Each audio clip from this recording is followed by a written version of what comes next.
Hi, I'm Kirsten Schaefer. I'm the CEO of WIF, otherwise known as Women in Film here in Los Angeles. And I'm so excited to have all these incredible directors with us today for this conversation. Please join me in welcoming Kay, Liesl, Liz, and Jamie. Yay! I can hear you all clapping at home. I want to start by asking you a question, Jamie. I've known Jamie for many years. I probably know the most about your career because I've watched it unfold since, I don't know, the late 90s. And one of my favorite stories that you tell is how you made the short film Sleeping Beauties. One of your first shorts, at least your first short, I think, out of school. I think it'd be really interesting for the audience to hear that story. Can you talk about that? Sure. So I first started just working. I wanted to be a director, but I knew I had to come up with an idea for a short film. And I was working on other people's films just to sort of learn how it all worked. And at the time, I was working for David Fincher on The Game, the Michael Douglas, Sean Penn movie. And we were shooting in San Francisco, and I just had a lot of time on set to think about what I wanted to do. And so I decided to make a short film about Sleeping Beauty, the fairy tale, which I've always loved fairy tales, but I wanted to do a kind of reimagining of it in a feminist way, and use all of my favorite Disney music that I loved. Kay, yes, I have seen Cinderella and I loved it. Anyway, and so there was a really cute girl that used to give me free coffee at Buzz Coffee in LA, and it was Clea Duvall. And I thought, oh, she would be so good in the film. She was like an aspiring actress. And so I asked her if she would be in the film, and she said yes. And then basically I just sort of thought about the construct of the fairy tale of Sleeping Beauty, and I kind of reimagined it in a lesbian way and in a feminist way, and made it sort of thematically about how I had been attracted to unavailable girls. And that was sort of the underlying themes of that. And so made that short film and applied to Sundance. And the movie got into Sundance, and I realized that I really needed a feature script because the festival was in 3 months. And I was like, as a filmmaker, you really only have during the festival to interest people in financing your feature. And so basically I had this other idea to do a gay rehab, like lesbian movie. And so I met with a friend of a friend of a friend who was a writer, and I said, you have 3 months, can you be done with the first draft of the feature by the first screening of Sleeping Beauties at Sundance? And he was like, oh my God, that's like 3 months from now. And I was like, here's the outline, here's the characters, like, please. And so he FedExed me the script actually at my first screening of Sleeping Beauties at Sundance. And that's where I met the financier for But I'm a Cheerleader. Okay, that's amazing. And I'm so glad you knew that going into festivals with a short that you needed to have that feature ready, because I think that's still really true, right? I think so, yeah. I had made the mistake. A lot of things in my career I did and I learned because I had made the mistake before. So I had actually a short at Sundance that I co-directed with a friend of mine from college called Frog Crossing. And so that's where I sort of figured out that the short filmmakers who were able to make that into a feature were people who had scripts at the festival. And I remember when I went with Frog Crossing, the one I co-directed, people were like, oh, do you guys have a script? Are you guys working together again? And I was like, I'm never working with this guy again. Like, that's not going to help my career that I co-directed with him. And I also realized you really do need the script like that week. So I learned my lesson. So 2 years later, when I went with my own film, I was all ready.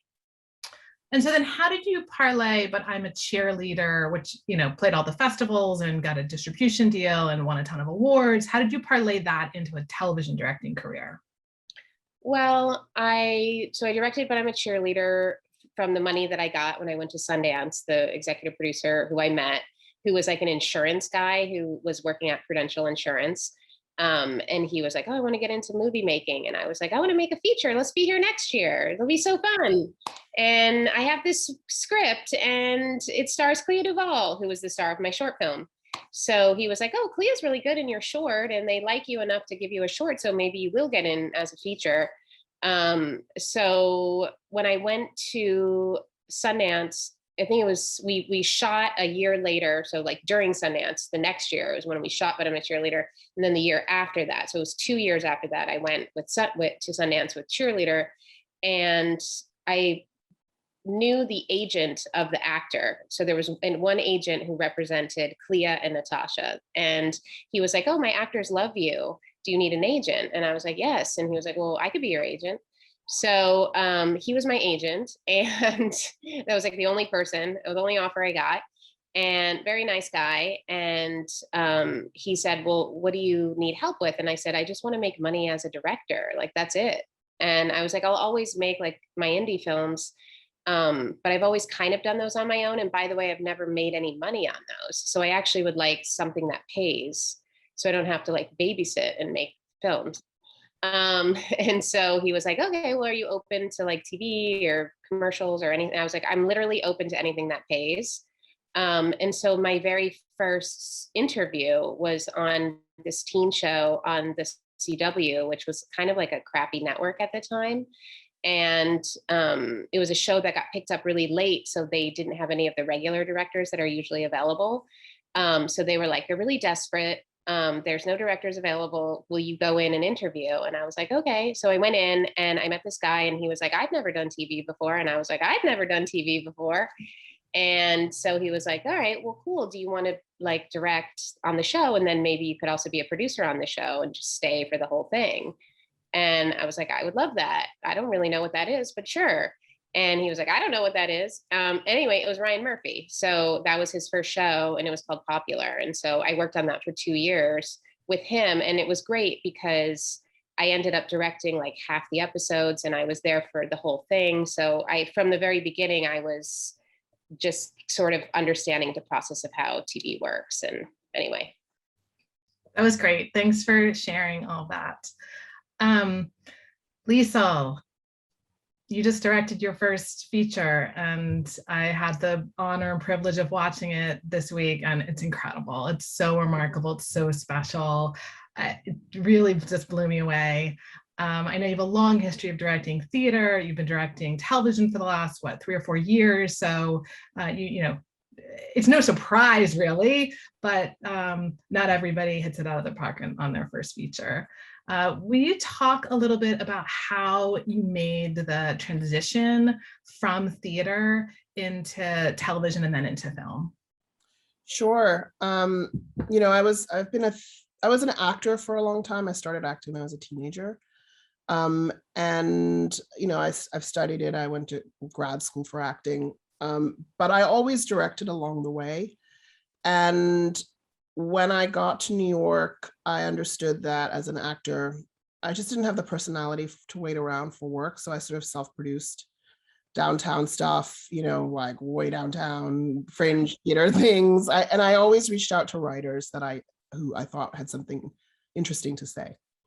And so I really built my career on my collaboration with writers and developing new work from scratch. You know, I was known as a dramaturgical director in theater, which is, you know, something that brought me great joy.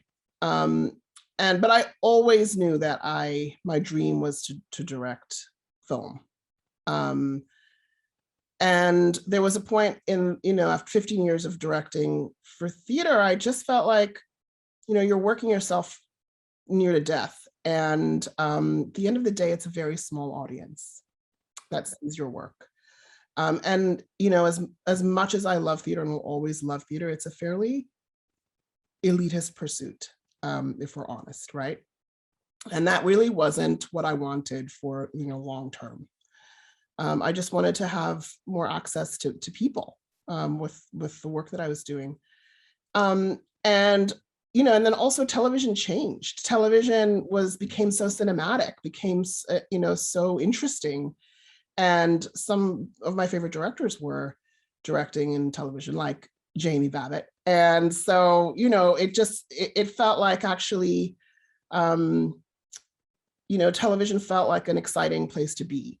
And so I started, just meeting with people, and, the people who gave me my first chances were all women showrunners. And I had been told by my agent that you would make a feature film, you would win an Academy Award before you could break into television directing, that it was a really closed world. People were really risk averse, just to kind of warn me. And I mean, the reason I think I was able to make the transition is that I had a show on Broadway that did very well and got nominated for a lot of Tony Awards. And so that was kind of a way to kind of, make the transition. I met with people who said that they'd been shadowing for like 5 years and still couldn't get a directing gig. But I really do believe that women showrunners was what changed it. And that was what I worked on Queen Sugar, I worked on Insecure, I worked on Jessica Jones, and also Dietland, badass women running, all of those shows. And I also shadowed with Jamie. HBO was a very welcoming place for me. So, it was really good. But then I got this call that, there was interest from the producer of Respect to meet with me to talk about it. And my reps were just like, it's kind of a long shot. I mean, you've never directed a film. This is a studio film. Just, be prepared. And, I just did what I've always done, which was over prepare. And I went in with it was supposed to be like just a casual chat, but I went in with a complete, pitch of the time frame I thought the movie should be, songs, my idea about casting, how I was going to shoot it. Like, I just sort of talked about it like I'd already gotten the job, and it was like and I was talking to marketing. And they came back to me a couple weeks later and they said, they were actually looking for writers first, but the pitch was so specific and so clear that they wanted to bring me on, and then we would shape it from there. I mean, there were many hoops to jump through, because that was the producers, and then there was convincing the studio, and so there was I think I made a 70-page lookbook. It was a very intense process. But the thing for me is that there's a consistency in the work that I did in theater and even in television and in film. I don't feel like I suddenly was reinventing who I am as a director. It's very, my voice has always been consistent. The things I care about, people of color, women, just more complexity for women on, up on the screen has never changed. So yeah, that was the journey. One of my favorite things that you do with the film is the way that you, and this may be a thing that's written about. I didn't know it before, is how much she participated in making those songs the songs they were. Like, you see her life really get infused into each of those songs, and it comes through so strongly. And I can only imagine that is your directing that's really sort of bring that out. The sisters together talking about their lives, coming into the lyrics. It's really beautiful. Thank you. Yes, it very much so. I mean, centering women in the storytelling, making sure that all the pivotal moments, the moments where she changes, the moments where she grows, is because of a scene with a woman, not necessarily, usually it's like some wise man guides her or tells her, but this was very much a movie about sisterhood and female mentorship and tough love, as well as purely nurturing love. So yes, those scenes were really important to me, and it was shaped that way on purpose. Well, it's a gift. I want to move to Liz for a minute. Liz, you have had a really incredible career in documentary film. I actually screened one of your movies when I was a programmer at Outfest in I think 2001, The Execution of Wanda Jean. And so I know how many years you've been making so many award-winning movies, and yet recently made the shift from documentary to narrative. And I'm curious to hear about how you made that shift. What went into that? Well, thank you. And thanks for having me. Um, I I don't think of it as a shift. I think of it as sort of, more exploration. I guess shift. I don't want that to imply like leaving one thing behind, and because I see it all as part of what I want to continue to do. Um, with my filmmaking. But it's funny because actually when I was starting out, and when I was in school, I was doing scripted and narrative film. And then I made my first documentary. I started working, well, actually, first I worked at Miramax as an intern. That's a whole other story. And then I started to work for another filmmaker, and with him made our first feature doc, which was called The Farm, which went to Sundance and won Sundance and was nominated for an Oscar. And then because that film had so much wind behind it, I just kind of was super excited about making documentaries, and that was just all I did for a long period of time. But it wasn't actually what I had thought I would do. So then I think it was interesting. I would see a lot of my male colleagues, counterparts in documentary filmmaking, get plucked and hired to do scripted work. And it wasn't that I was like, you know, I observed that that happened in a way where it seemed to be more effortless than it would have been for me to try to kind of go back and do that work. But ultimately, I came across a project that I was like, okay, this is the one that I'm going to, stop making docs for a minute, take a breather, and make, and as everyone knows on this Zoom, you have to make a scripted feature, you just have to, it's like pushing a huge boulder up the hill, right? Like you have to, so many things have to align. You think you're going in 2 months, and then it turns out, that falls apart, and you've got to regroup, and, the kind of mental and creative energy that goes into getting all the stars, both literally and figuratively, to align to allow you to make a film it's just sort of magic when it actually comes together. And this was a film I knew that I wanted to do that with, and that was Lost Girls, which ultimately, thankfully, I made with Netflix and went to Sundance, and then, I got, and so I have other scripted films that I've been wanting to make, but then I actually got asked to come to work on *Handmaid's Tale*. And that was, yes, it's a male showrunner, a male producer, but there had been other shows I had sort of pitched myself for. They didn't ask me to do that. I mean, I have such a long body of work that they looked at that and invited me on the show.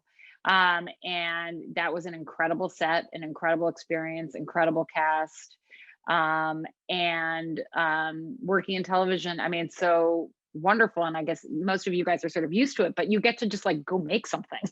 You don't have to like go, you don't have to spend years developing something, years changing it. You get to go make something, and that's so wonderful, like to just show up on set and be able to make something and work with incredible actors and learn from them. They know their characters so well, and they're so it's just a really wonderful, rich field and experience. So I think documentary directors often make some of the best narrative directors because you know how to find the story, right? Like that's what documentary is all about, is like, getting that story out of people. So it makes total sense that transition to narrative works. And how have you found working in the space? I mean, also as a documentarian, like you have a small crew, it's usually just a few of you. What has it been like to be on these kind of bigger crews and bigger sets?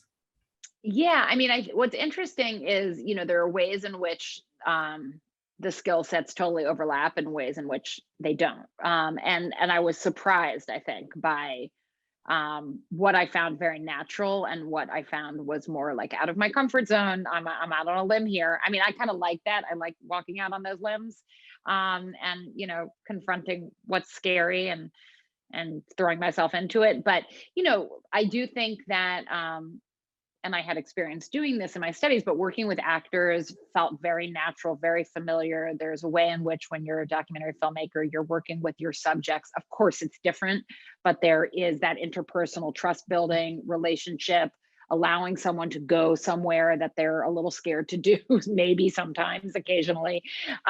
So that stuff, that's very similar. That the process in the edit room, I feel, is, really, there are a lot of parallels in terms of finding your story, repurposing material you thought was for one thing to use it for another, to build your arc. But then, yeah, as you said, Kirsten, it's, the size of the crews, the pace is very different. And that takes some getting used to, but it's also just an enormous privilege to have these incredible craftspeople surrounding you. And it's like, when it's working, it's like an incredible orchestra with all these experts, doing something that they know how to do so incredibly well to make a larger, a larger piece of work, a larger symphony. That's when that's working well, that's just an incredible thing to be part of. Yeah, thanks for that. Okay.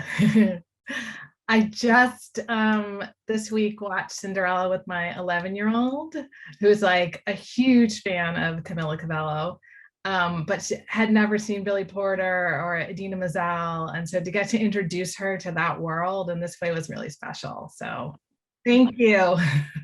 Thank you. So you started your career as a writer, and then transitioned to directing a few years ago. Would love to hear about that whole trajectory. Like, how did you get your start? And then what was that transition like into directing? Yeah, I mean, I started as a failed actor. First off, I mean, I have a theater background. IMDb doesn't tell you that. Like, I tested for Saturday Night Live and didn't get it. I mean, the whole thing. And then, so I started writing for myself I'm not a very good auditioner. So I was like, oh, I'm just going to write for myself to show people what I can do and perform that. And then I got hired as a writer on 30 Rock. That was my first job. And so I just sort of rode the horse in the direction it was going. And I definitely wanted to direct. That was something that I'd always wanted. And like back in my theater days, like that was something I knew how to give notes to actors. I knew how to communicate. I knew how to get performances out of actors. And I'm also an improviser. So like that whole ensemble feel, like something I really loved a lot, and felt I would be a better director than a writer. I still feel that way. And it wasn't until even the 5th season, I so honor like school. Like I never went to film school. So I was like, there's no way I could even ask to be a director. And I felt like around the 5th season of 30 Rock, everything inside me wanted to go ask Tina Fey to like, can I direct an episode of television? And I just never had the balls to do it. So I just didn't. And then I ended up writing a New Girl, and Nathan Kahane, who's Good Universe, but is now runs Lionsgate. He was a fan of mine. And he took me out to lunch and he said, aren't you tired of other people doing your material? Like, have you ever thought about directing your own stuff? And I was like, yes, I have thought about it. And, like kind of shared my nervousness around all that.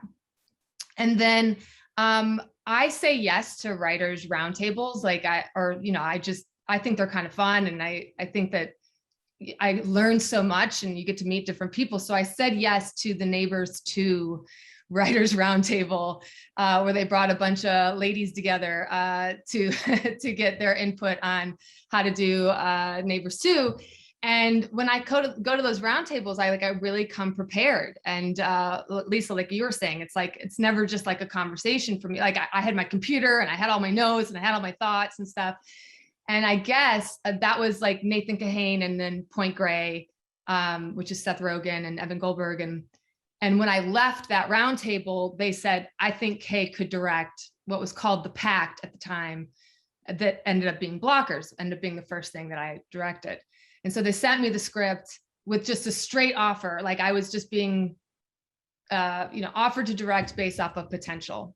And I read the script and I felt like I really knew what I would do with it. I knew like how I would rewrite it, what I wanted to do, and said yes. And I really, I would have said yes, even if I hadn't known what to do, because I had an opportunity to direct something.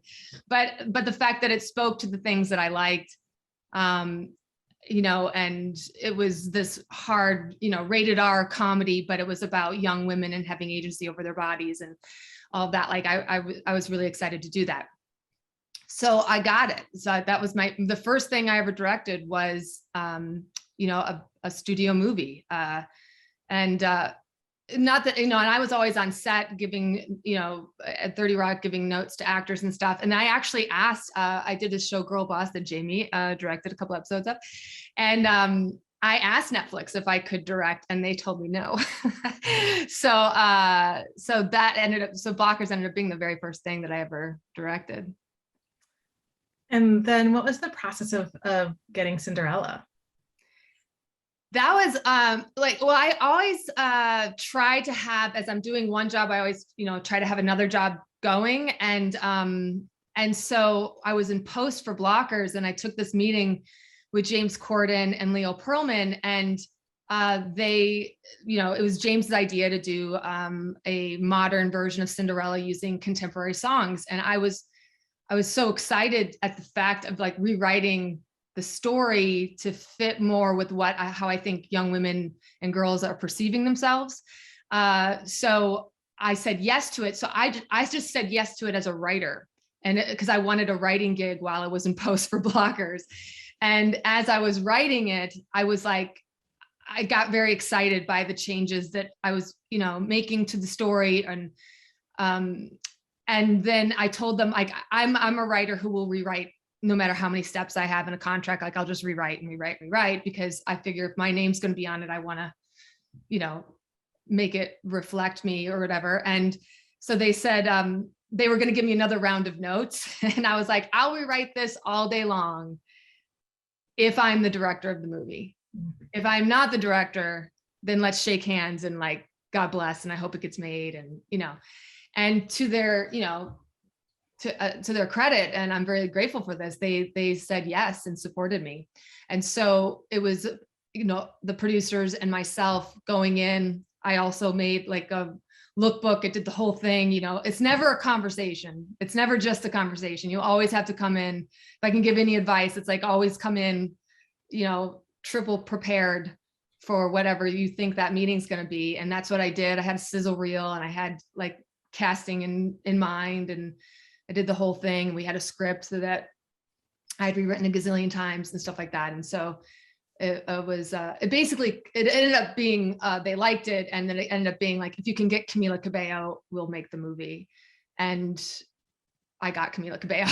So then they were like, oh shit, we got to make this movie. It's real. Okay. Amazing. I can't wait for the day when women can just like shake hands on the golf course and not have to be over prepared. It's going to happen. We're going to get there. But I hear so often from female directors, writers, producers, cinematographers, like how over prepared everybody is. And we don't always hear the same from the guys. So that's my wish for the next few years, is that we get there. In the meantime, Jamie, you've been working in TV for 20 years, a little over 20 years maybe. What have you seen change? Well, I remember when I first started, most of I would say 95% of the people who were directing were like older, like 50s, 60s, 70s white guys. And I was so ignorant. I didn't really know anything. I thought I was just one of hundreds of young girls going into television. So that was shocking, because I even remember on Popular, they hired the directors, and there was like maybe 10 the first season, and they were all like old white guys who were like, who is this young girl? I think I was like 30 at the time. Who is this young girl like telling us what to do? And I was like, what? Like, what? This is, I mean, I did it anyway. It was my job, but they were surprised, and I don't know how into it they were. And then I remember after directing TV for like 10 years, thinking, oh, there's going to be these younger women that are coming in underneath me. And I just never saw them. I never saw them. And I was like, what, how is this? Like, I got hired when I was 28 or whatever. I mean, what I didn't know, and I now know, is that I'm sure Ryan said to the CW, I want to hire Jamie and I want her to be the producer. And they were like, she's never done anything. She can't do that. And he said, go fuck yourself. And I think, and not because he had created Glee or because he had created American Horror Story. He had literally done nothing. But he, I think, was just very self-assured from a very young age, that even with zero experience and zero anything behind him, he basically told them to fuck off, and that if he was going to do the show, he wanted me. So I really tried to, I mean, I say this to my teenage girls all the time. I'm like, just imagine yourself as like an entitled white guy, because there's a lot of entitled white guys do stuff like that. Like, I've asked, oh, I want to hire this person. I want to hire, oh, you can't hire them. And it's like, well, if I were like, fuck yourself, I'm hiring this person, they probably wouldn't fire you. So, and I think Ryan was happy to be fired a lot of times. When we were making that show, he was constantly saying, like, they said, you have to shoot on video. And he was like, no, I want to shoot on film. And he said, fine, I'll finance it myself. And he did. So he was just constantly giving them problems. But at the time, once again, I was so ignorant, I thought it was normal. But then I remember, why aren't these young girls coming up behind me? And obviously, I had grown up in Cleveland, which is a very integrated city, more a Black city than anything else. And so I was just shocked at also how white everybody was. That really shocked me, especially on the crew. I was just really ignorant. And anyway, after 10 years of saying, okay, everyone's old, everyone's white, everyone's male, basically Me Too happened and everything cracked open. And TV producers and studios got shamed into their number, like holding up a mirror and saying, like, this is the industry. There are no women here. There are no people of color. There's no representation. And what the fuck are you guys doing? And they got so much shame and so much heat that they find it was a social movement that literally cracked the doors open for so many more people coming in. And thank God, you know. So I think now I see a ton of people coming up, a ton of people in the pipeline, a ton of young people getting breaks. I mean, it's still not great, but it's definitely, there is some representation. Like they're starting to realize you actually can't hire an old white guy to direct Liesel's movie. Like, that's the studio being shamed basically and saying, like, oh, right, we've done this for, you know, hundreds of years. Like, we hired these guys and they got shamed. And thank God, because we're really talented and we want to work. So, you know. It also makes so much sense if you're making a show like Popular, which is about high school students, a lot of whom are girls, that you would want like a younger woman on the set, right? So it was never like that. Like, I remember there was some Indian show and I said, oh, my friend Nisha Ganatra, she's so talented, you should hire her, to my showrunner friend. And he was like, oh, they won't let me. And it was all white guys. And I'm like, this is literally a show about Indian Americans and she's Indian and she's super talented. I mean, it's just like knocking your head on a wall. It was so crazy, the insanity of just the lame people that had no acts. I mean, they just were not right for the material at all. But, you know, you think about Little House on the Prairie, that was like about a little girl on the prairie. I mean, there were no female directors directing that show. I mean, there were no female directors on Happy Days. There were no female directors on Laverne and Shirley. I mean, you know, it was just, anyway. So yes, it has definitely gotten better. They've been shamed. Yeah, I mean, the percentages of women directing television are going up steadily every year. I think we're somewhere in sort of the mid 30%.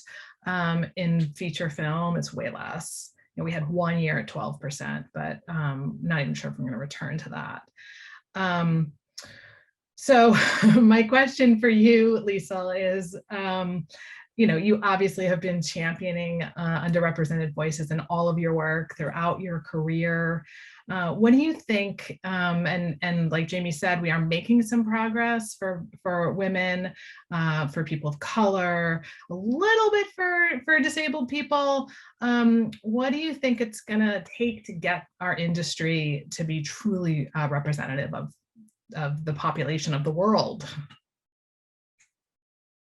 I mean, I think Jamie's absolutely right in terms of there has to be somebody who goes, I don't give a fuck what you say. This is what, you know, this is who I'm hiring. This is what I'm doing. And I mean, I had to do that on my film, you know, in terms of my HOD hires, I was like, it's going to be women and people of color, my department heads. And, you know, some of them studio hadn't heard of. They weren't the usual suspects, you know, when I would get those lists, it was always the same, you know, middle-aged white dudes, you know, with awards. And I'm constantly having the conversation that, you know, because what they want to talk about is experience, but it's experience that makes them feel comfortable.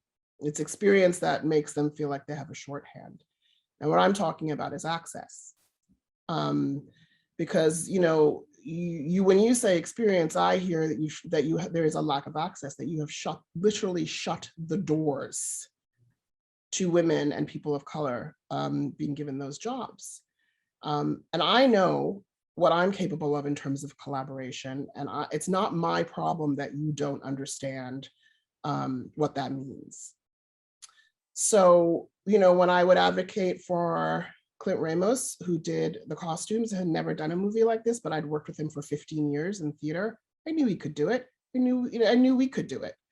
And the same with, you know, the production designer, Ina Mayhew, who's an incredible African-American woman who started off in film, Spike Lee, and, you know, and moved into television. Why? Because all of the female showrunners were giving her amazing gigs, you know, over the last 10 years. And, you know, there was suddenly this concern about, like, you know, lack of film experience. And, you know, the other thing, as a person who's traversed all the, you know, I know that these invisible, you know, rules are bullshit, you know, that just because you've done television means you don't know how to do film, and vice versa. You know, it doesn't make sense to me. And so there were a lot of battles, honestly. But in the end, I was able to hire everybody I wanted to, but, you know, you have to be able to kind of go, well, then I'm leaving, or, well, then it's not going to feel or look like the kind of movie I want to make. And we all know that, you know, making a movie, it can kill you. You know, it could end your life. So if you don't have your people around you, if you, especially as a woman, especially as a person of color or a woman of color, you don't have people who will, you know, who have your back, it can be a war zone. It feels like you're under siege. And so I'm no fool. And I knew that I had to have, you know, ride or dies on set with me to make that movie. So it really was a non-negotiable, you know, for me. It had to be my hires, not the studio hires. So, you know, it just and, you know, now I'm working on a television show, and I'm directing and executive producing, and it's the same thing. Like, you just have to be relentless in terms of, you know, going, well, maybe a trans actor can play that role. Well, maybe that's written for you know, for this, maybe it should be that, and being relentless in terms of the HOD hires again, because the truth is, the reason we're in this state is because no man holding on to that power is just going to give it up. And Jamie was exactly right. They were shamed into the incremental changes that happened in the industry. So, you know, it's not like suddenly everybody's going to continue to, to open up the floodgates. It's always going to take us pushing. And we just can't be, we have to be relentless. Right. Yep. Liz, you have given voice to the silence for the majority of your career. How are you using your platform to make this kind of change in Hollywood? I just want to, I mean, what everybody was saying before me, what Liesl, what you're just talking about is that I just wanted to not answer your question first. Go ahead, do it. But I mean, the idea, something I hear so often, and it relates back to what I was saying earlier about male counterparts being sort of plucked out of the documentary field to go do this job. It's like, oh, she hasn't done this before. This question of experience that lets people off the hook. And the same questions are not asked of white men and their experience. Like, oh, they made this really good movie that's in this genre. I'm going to pick them up and put them here. But the language, the sort of, whenever I hear that, well, she hasn't done this before, there's like a whole kind of like, alarm bells that go off in my mind, because I think that's so the language of that sort of narrowed access that Liesl was talking about, and Jamie and Kay as well. So I appreciate that call out, and I think like that's language for us all to be sort of on the lookout for when we're looking at candidates, if they haven't done that exact thing before. If you're an artist, if you're a vision, if you have a vision and you're in this business, you should be able to tell, oh, this person can do this or not, but be able to look at something a little different and be able to believe in that person. What am I doing with my voice? I mean, I tend to, I tend to work with like, people, bring them up, like with me, young women, continue to promote them, keep them around. I love kind of, as I've made transitions from doc to scripted, and then scripted movie to television, sort of bringing some of my people with me. It is so important to have that kind of community around you, because yeah, it can be terrible. And I would say that for people listening and people making those moves in their career, having that fight at the beginning, to have the people who will support you and get, help make your movie, it's worth that fight in the beginning, because if you make that compromise up front, later on, it'll just be that much harder for you.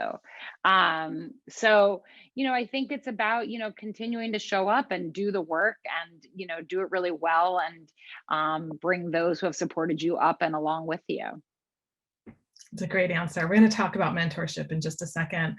But I wanted to hear from Kay, as a comedy writer, now director. You have a huge platform to make change. Excuse me.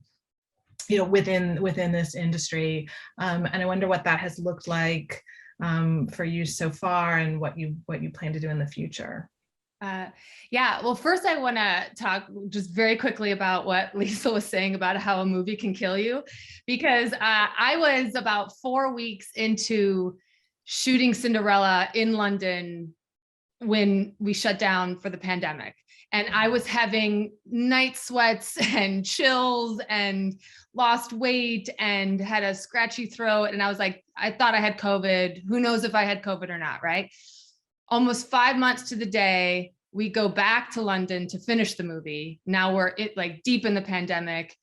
And I had 7 weeks of shooting. We were getting tested every day, so I knew I did not have COVID, but I was still having night sweats and bad stomach and losing weight. And I realized I just had the disease of directing. It's just the disease of directing. It's like the stress of directing was so much. And then you add it to a musical, add it that it's a studio, that I'm being micromanaged in a way that, I think that's everywhere, not that studio particularly, but I found that with blockers as well, especially if you haven't done something and you don't have the experience of having a bunch of movies under your belt, you're just incredibly micromanaged. And so it gets back to that over prepared. What I've done is I've just made it so I felt like at 30 Rock, it was like going to grad school for comedy writing. And I felt like with the story and with the writing of it, nobody knew the story better than I did, right? So if somebody pitched a bad note or something that pulled at a thread that wasn't of the vision of what I wanted to do for the movie, I was able to articulate that in a way to the powers that be, where they started to get comfortable with with me and trusting me a little bit more. And I say that because I was very fair from go, especially with Cinderella, and they were very open to it and really embraced this. I had an extremely diverse crew, and it was, you know, a lot of my department heads were women, and, you know, hair and makeup was a woman of color. Like, I mean, I just like, I had it all. And I had asked for it, I had demanded it, and I got it.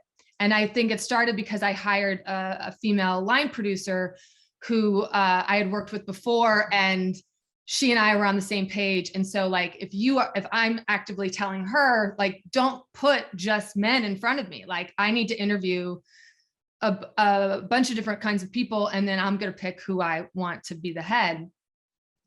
And all of it, I felt like I was really fair, and the studio was really happy. My fight was for my editor.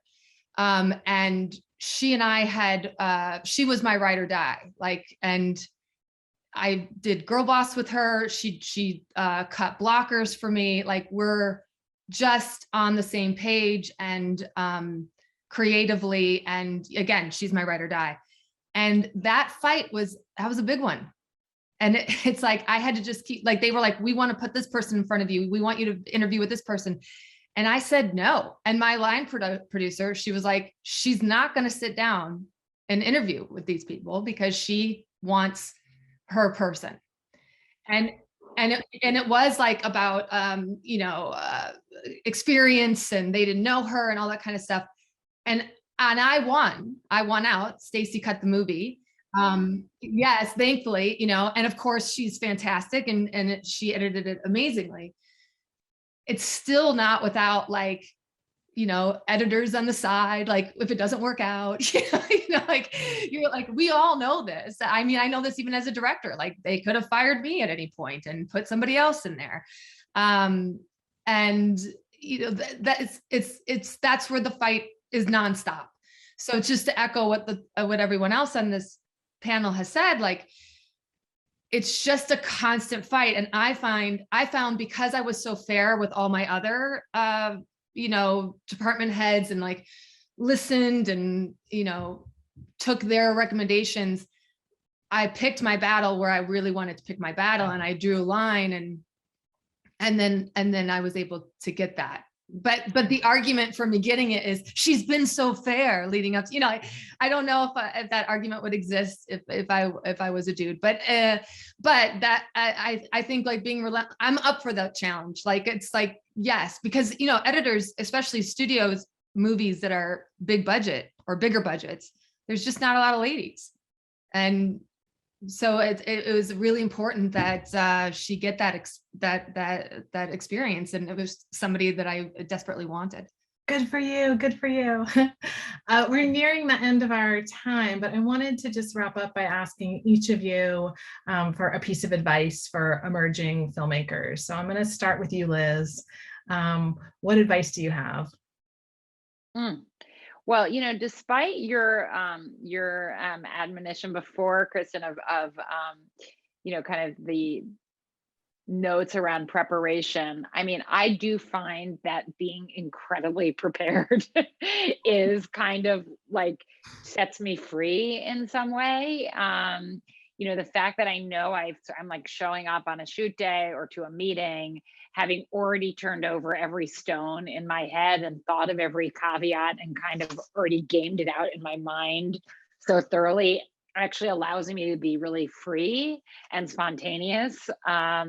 So I actually like that posture. I agree. It sort of sucks that women will always put that pressure on themselves. But I do also think that kind of preparation can make you feel very, very free and confident, and put you in your best place. So I think everybody should prepare because it's an honor to direct, and you have so many people relying on you, and you have so many people who are going to come to you with questions. And it's just great to kind of, you know, be able to be present when those questions do come, so that you can, because you've done all the work, that you can kind of answer spontaneously or change your mind with confidence. So that totally makes sense. I enjoy the preparation, and I think everyone should do it. And, probably a lot of guys who don't would be, better directors if they did. That is good advice. Just to clarify, I meant that women shouldn't have to over prepare to get the jobs. Yeah, you shouldn't have to over prepare, for sure, right? Yeah. But there is a level of preparation that's really freeing too. Right. And how about you, Lisa? What's your advice for? My advice, I think, is it's sort of two-pronged. One is, spend as much time as you can coming to understand what it is you like. Don't worry about what you think people want or what you think the marketplace wants or what you think, the studio wants. The most effective you are is when you can passionately communicate your ideas. Because what I've come to understand is, people who are hiring you, if they're not creative people, the only thing that they can hold on to is your passion. And so really being able to know what you love, know what you hate, and being able to communicate that is really a superpower. And then the other thing is, as a young person, just work really hard to cultivate your confidence, because people are going to tell you no every single day, sometimes every single minute of your life in this business. And if you don't have a belief in yourself that's separate from that, it's going to be crushing. So whatever that means to, people out there, just like working on your faith in yourself and your ideas. I love that. It's so true. And Jamie, how about you? I would say two things. One is that a lot of young people say, like, how do I meet people that can help me? And I'm like, look around. There's people your own age, your own tribe. Don't always look up and out. Look to the people around you that you guys can all come up together. And some of my earliest collaborators were like Clea, who I met at the coffee shop, who I just was like, she has something special. You don't have to just flock to people who have success and power. You want to create your own little tribe of little people marching forward together to, get what you need. So be a mentor to people and mentor yourself and mentor your own group, because that's you'll be together for, your whole career. And then the other thing I would say is you always have to remember that there are people out there who will like your work if you do what Liesl says, which is really connect to your own passion. And they may not be reviewers, and they may not be the old white dudes who write the reviews. But like when I went to Sundance with Cheerleader, I could tell that it really affected young people, because I remember there was like lines of like young Mormon girls like around the block for the screening. But then I read my Variety review and I got basically an F in Variety and an F in Entertainment Weekly.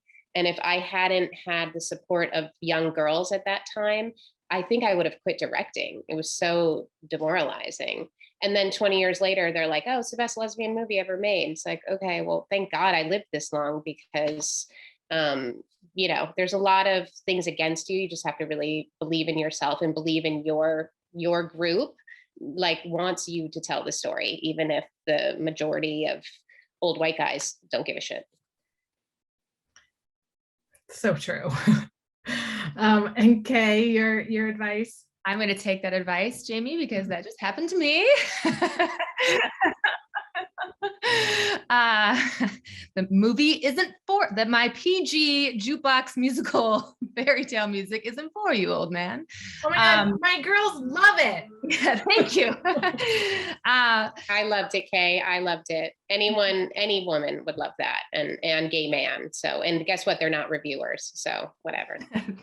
Thank you. That was really helpful, because that was such a gut punch. But that's not why you do. That's not what I do. What I did, and I would do it again. And I really, when I watch my daughter watch it, it's like the best thing in the world. But I am going to take your advice. And the other thing that I want to add, because all your advice is just so fantastic, is that there's a kind of a culture, like if you're in a place where you're going to be directing with producers, or that you've been hired to direct something with producers, a studio, whoever it is, there's a kind of a vibe. And I think I've even given it off a little bit here, of like, they don't know what they're talking about. They give bad notes. They don't, and I think that can really hurt your insides a little bit.